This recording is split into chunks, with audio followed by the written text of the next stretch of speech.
9 days in, and the tension finally boiled over in Cairo's Tahrir Square, where hundreds of thousands had gathered so peacefully. Today, smaller factions clashed, threw rocks, and set fires. At least 4 people were killed, more than 600 injured, and tonight, gunfire continues in the square. What divides the people is their president, Hosni Mubarak. Thousands have vowed to stay in the square until he goes. As Nala Ayed reports, Mubarak's supporters say it's time the protesters leave. Eager to have their say, they started gathering early. Theirs was no cry for change, no demand for revolution. This was a spirited defense of the status quo. For more than a week, they'd watched as anti-regime protests got all the attention. And if this was going to be their day, they were going to be heard. All of us are at his disposal, he said. He feels with the people, and the people are tired and suffocated. In short order, the crowd mushroomed, fiercely insisting Mubarak would not leave.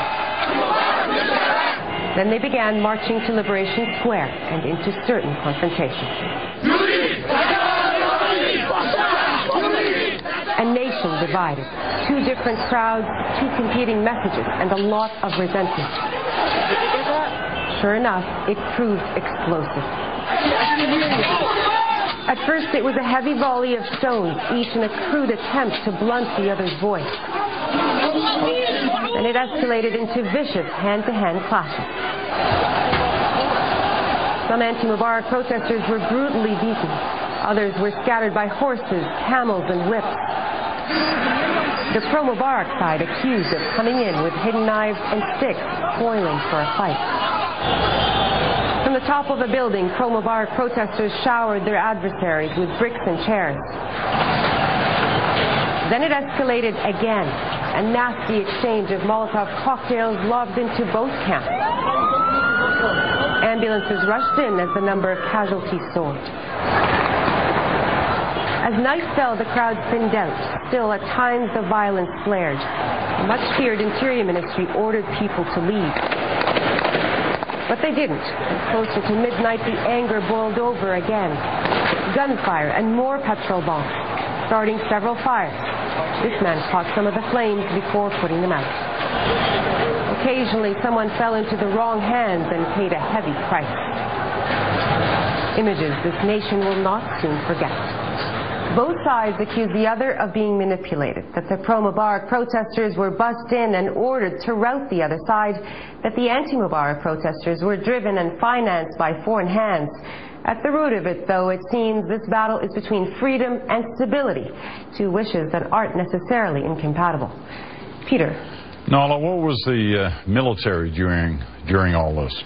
Well, the Army did today what it has been doing since it came to the streets just a few days ago, which is to stand aside and observe, although there has been now a call from the military and the Interior Ministry asking everybody in downtown Cairo to leave.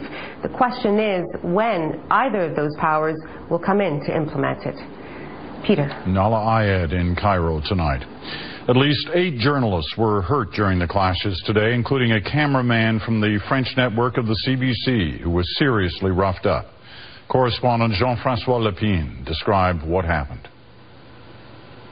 The crowd started following us, and at one point, the cameraman got a punch in the face, and it was like a signal to the crowd that it was time to go after these guys. And they started especially beating Sylvain Castonguay, the cameraman, so hard. And there was so much people around him that I could not even try to help. They were pushing me away. And then we tried to run away with the crowd and try to escape from the crowd.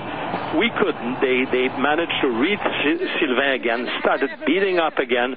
And then I managed to run out and found an armored vehicle from the military, the Egyptian military, and I convinced them to try to come and help me. And miraculously, they came with me, 12 of them, and it took them 15 minutes to disperse the people, and we found Sylvain in a very bad condition, but fortunately, he escaped what would have been death, I think, if we had not intervened. The crowd was crazy, and they were all armed with sticks and knives and everything. The cameraman Jean-Francois talked about, Sylvain Castonguay, is okay. The violent clashes dominated the news out of Egypt today, but just a short distance from central Cairo, several thousand more pro-Mubarak supporters gathered.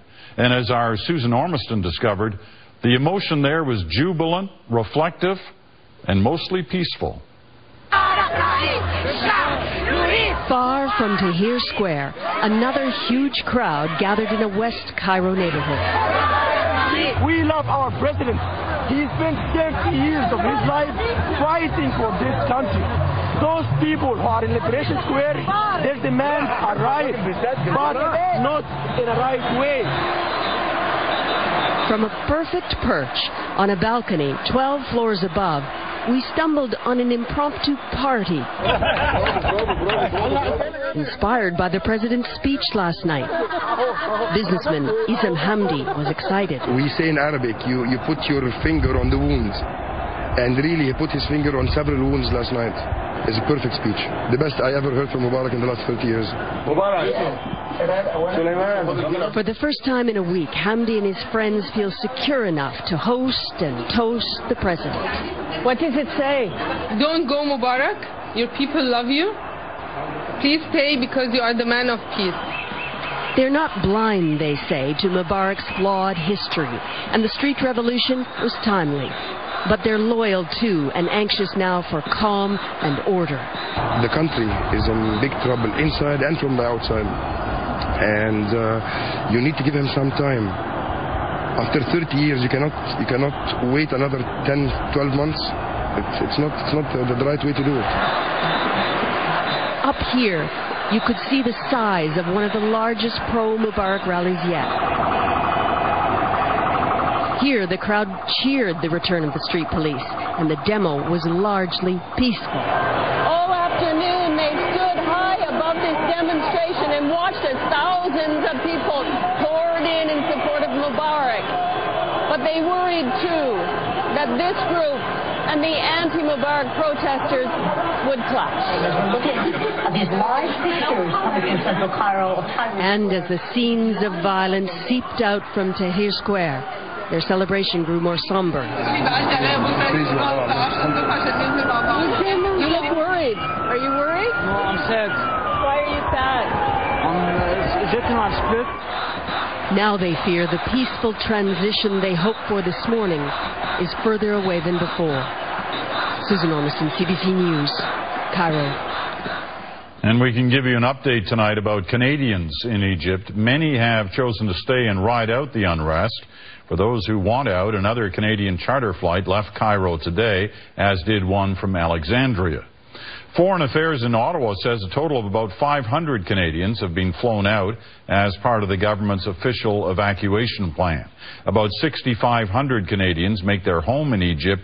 Ottawa had said it initially received calls from 4,900 of them saying they wanted to get out.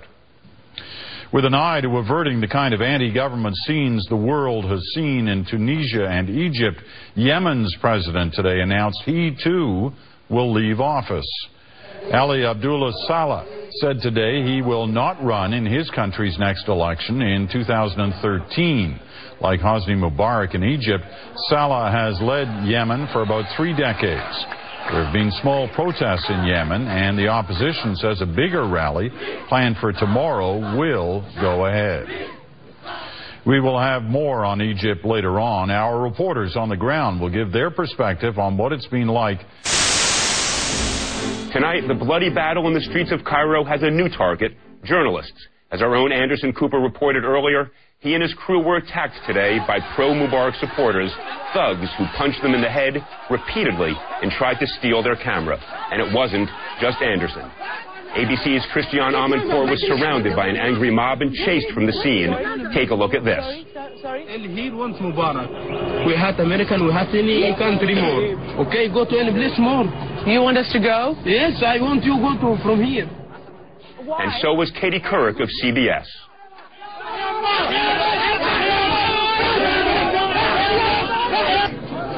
If President Mubarak thought last night's announcement was going to... Meanwhile, journalists from Egypt and around the globe were manhandled and some badly beaten. Dan Abrams is the founder of Mediaite.com. He's been watching the situation, joins us tonight with the latest. Dan, thank you for joining us. Hi, Elliot. Have you ever seen anything like this? Is this typical? Is this the risk that journalists now face? Well, look, there's no question that journalists around the world faced risks. This is not the only place in the world. We've seen since 1992 well over 100 journalists killed in Iraq. So this is not the first time this has happened. But this sort of concerted effort to kind of manhandle journalists, meaning they're not kidnapping them, they're not causing permanent damage in most cases. This seems to be an effort at intimidation. And that's what's particularly odd about what seems to be happening. It's such a bad strategy. I mean, if the pro-government forces are saying, among other things, why don't you rough up some journalists from Western countries, it's a horrible political position to take as well. It is staggering. And the same day that suddenly thugs with Molotov cocktails show up and start lobbing those into peaceful protesters, the same thugs go after journalists sequentially, and in unison, it does seem as though it must be a directive from above saying try to intimidate them. The question becomes from where, right? From where above? Let's assume for a moment that it is happening from above. Is it happening from some middle to high level person in government, or is it coming from the top? Or is it just that these are, quote, angry mobs, and they see someone who represents the West, or they see someone holding a camera, or they see someone who doesn't look like they belong, and they go after him. We don't know that for certain. Right. Look, a mob is always a dangerous thing. The anger is difficult to control under any circumstances, and so you're right. It could just be the journalists who look different are lightning rods. On the other hand, it seems as though there was a unified effort today to target Western journalists. It does. It seems it's a little too coincidental that as we are suddenly seeing the pro-government, whatever you want to call them, responders, protesters, etc., that in conjunction with that, we're suddenly seeing journalists being mistreated. Now, let me ask you this. You have been a manager in a big network context. How do you, as an executive, weigh the risk that you will expose journalists to, sending them into a situation like this? There's always a risk, and one of the great risks is that journalists who are there on the field are there for the story, right? Which is that there are journalists, many of them, who become so devoted to getting the story that sometimes they forget about their own safety, and that's the responsibility of the managers, of the editors, is to say, hey, we've got two interests here. Number one is your safety, and number two is getting the story, and in that order. But, of course, these are the journalists who do give us the most probative, the most exciting, the most real sense of what's going on, not only in Cairo right now, but in Afghanistan or Iraq. That's right. And there are some stories that I've seen where you see journalists, what looks like they are playing to the camera, right? They're trying to get the right shot. That's not the case here. This is a story where the reports from the ground matter. There's only one way to get a sense of what's really happening there. On the ground. Who are these protesters? What's their motivation? What are they really looking for? The only way to get that is to really be there. And that's why I have so much admiration, both for the people we're seeing and in the television context, for the people that we're not seeing who are holding the cameras and risking their lives as well. Because, as you point out, without these reporters, the only thing we would have to depend upon perhaps would be the official media, which, as we know, in Egypt these days has been, at least as we know it, completely distorting. They were claiming the Molotov cocktails today were coming from the anti-Mubarak forces, which we think is just palpably wrong. And that's right. Although, look, these days, everyone's a reporter, right? I mean, anyone and everyone can give you a report on what they're seeing happening. And we're using that. The media today is using accounts from Twitter and from Facebook, elsewhere. But it is very useful, I think, to have that additional credibility of having the sources, for example, the resources of CNN there, to know that the reporters from CNN, the reporters from CBS, the reporters from ABC, reporters from NBC, that they're all there reporting exactly what they see. Look, you point out so accurately, you have the social media, you have this technological explosion that permits everybody to pass information. On the other hand, for a number of days there, the Egyptian government pretty effectively shut down the internet, Twitter, Facebook, the other social media. But we still were getting reports, weren't we? Yes, we were still getting accounts, meaning you can shut down and they'll find another source to open it up. Meaning that's where we are today, which is you can make as good an effort as you want at trying to, quote-unquote, shut down the media. But it's going to be really, really tough these days to completely shut it off in the way that I think they would have. As you have pointed out over and over again, what you have with this explosion where everybody is a journalist is a loss of credibility, and that is why you come back to those sources you trust, and those are the ones you want to be able to get in there to report in an accurate way. That's right, but I wouldn't say loss of credibility, meaning I do view first-hand accounts of people who I don't know and have never heard of very often as credible. Is it necessarily accurate? No. Is it often accurate? Yeah. Is it most often accurate? Yes. The question becomes being able to assess when are those accounts accurate enough for a mainstream organization to go with. You're so right. You and I both know as lawyers there can be accuracy, but you don't understand the bias. You don't understand the perspective, and that is why having, as you said, these, frankly, Western reporters there to report back to us is so crucial, and when they are beaten up by the angry mob, we are suffering a huge loss. And as Americans, these are faces we know. I mean, you know, Katie Couric, Anderson Cooper, Christiana Manpour. I mean, these are faces that Americans know and respect. Right. And so, in addition to the fact that we rely on their reporting, when we see them getting hurt, when we see them getting beat, it doesn't engender a whole lot of sympathy to whoever it is who's trying to make that point. If that was their strategy, it has backfired. Entirely. But who knows? All right, Dan Abrams, thank you so much for those insights. Good to see you. Thanks for coming by. It's not about justice, it's not about agenda, it's not about mobilizing people, it's about dialing for corporate dollars. These two parties have sold the U.S. government and the American people to the highest bidders.